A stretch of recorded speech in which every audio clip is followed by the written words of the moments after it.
tent वाला भाई कुछ करताऊगे बच के रही है बुझली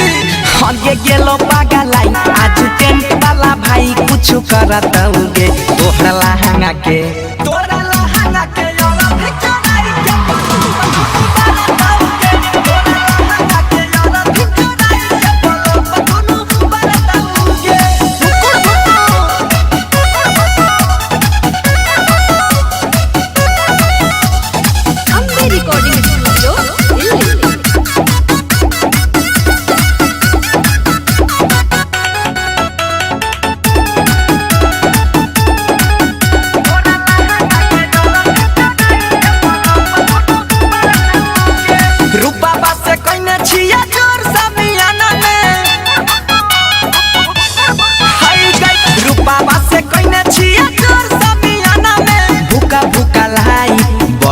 खजाना में जितने तू नचमे उतने पैसा परताऊगे तोहरा लहंगा के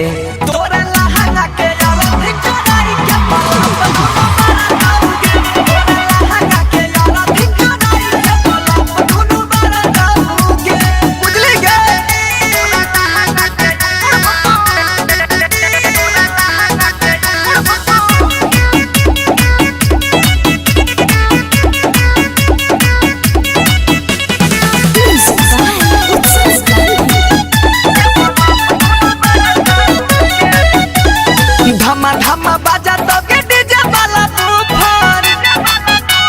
सुनै छी धमा बाजा तो के डीजे वाला बुफर हिला तो कमरिया उड़ा तो कबूतर राइटर मोइन मोहनी सपाजा में धरताऊगे तोरा लहंगा के